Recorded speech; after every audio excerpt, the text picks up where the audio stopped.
Assalamualaikum warahmatullahi wabarakatuh. Hai semua, sudah siap belajar cyber attack? Jangan lupa ya, persiapkan buku dan alat tulisnya. Dan jangan lupa berdoa. Jadi apa sih cyber attack itu? Cyber attack ini sering disebut juga dengan serangan cyber. Jadi secara sederhana, cyber attack ini dapat kita artikan sebagai serangan di dalam dunia maya, baik yang ditujukan untuk menyerang ataupun bertahan, yang diharapkan terjadi kerusakan pada suatu objek yang dituju.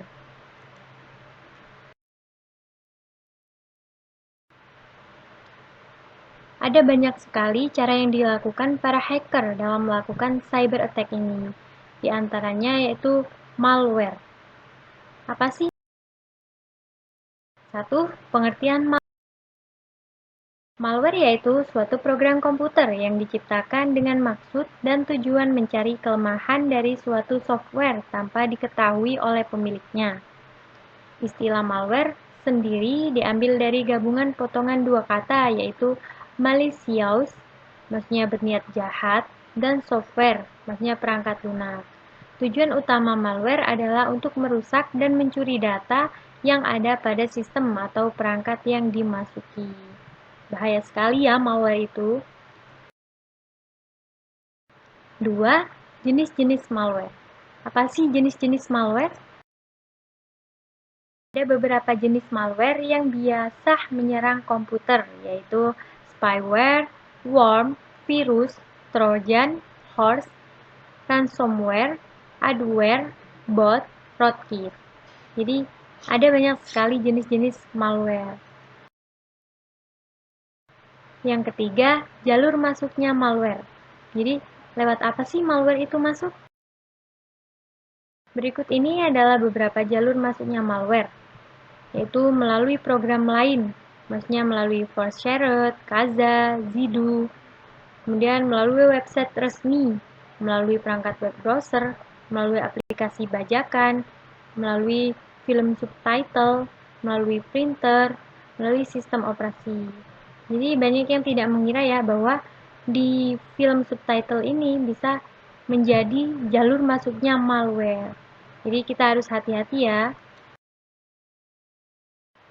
Yang keempat, penyebaran malware. Malware dapat disebabkan melalui beberapa metode. Kebanyakan adalah melalui jaringan internet, email, pesan pribadi, atau halaman situs web. Salah satu cara yang sering digunakan untuk menyebarkan malware adalah dan menginfeksi server penyedia layanan jaringan seperti DNS server, file sharing server, database server, dan sebagainya. Karena server layanan jaringan terhubung ke ribuan komputer, maka secara otomatis malware akan tersebar dengan cepat dan mencari celah keamanan pada server. Penyerang menggunakan exploit untuk menempatkan malware. Yang kelima, cara pencegahan malware. Berikut beberapa tips umum yang dapat dilakukan agar komputer terhindar dari serangan malware. 1.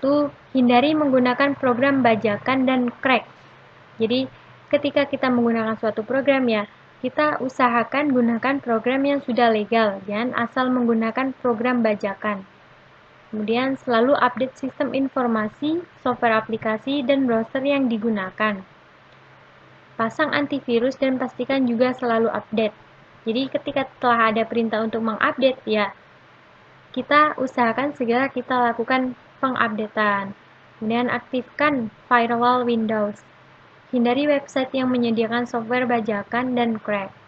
Jangan asal mendownload file dari internet, pastikan dari situs yang terpercaya. Jadi kalau kita ingin mendownload file dari internet, pastikan dulu file itu berasal dari situs yang terpercaya atau tidak. Jangan sembarangan. Kemudian jangan sembarangan membuka email dari orang yang tidak dikenal. Karena banyak di email-email itu berisi iming-iming hadiah, kemudian memberikan link yang membuat kita mengeklik. Lalu di link tersebut adanya terinfeksi malware, mengakibatkan kita bisa terkena serangan malware tersebut. Jadi, kita jangan sampai sembarang mengeklik membuka email dari orang yang tidak kita kenal. Kemudian pasang software anti malware. 6. Bahaya dan kerugian malware. Apa sih bahaya dan kerugian malware itu? Berikut bahaya dan kerugian yang bisa diakibatkan oleh malware, yaitu menyebabkan kerusakan pada sistem komputer. Komputer bisa jadi lamban karena sudah disisipi virus hingga merusak sistemnya. Kemudian memungkinkan terjadinya pencurian data atau informasi. Hal ini bisa sangat merugikan karena malware bisa mencuri informasi pribadi pengguna. Bahaya sekali ya. Kemudian pencurian setiap data dan informasi dalam website. Membuat sebuah website down, menghabiskan kapasitas memori serta kuota internet.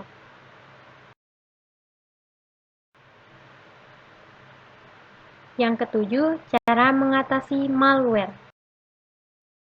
Cara paling sederhana untuk menghalau malware adalah dan menginstal antivirus yang bisa berfungsi mengatasi malware. Sebab antivirus yang hanya untuk mencegah virus saja tidaklah cukup. Pengguna juga harus menginstal anti-malware-nya. Karena malware adalah kelompok yang berisi berbagai program yang berbahaya untuk sistem komputer yang ada, sedangkan virus merupakan bagian dari malware.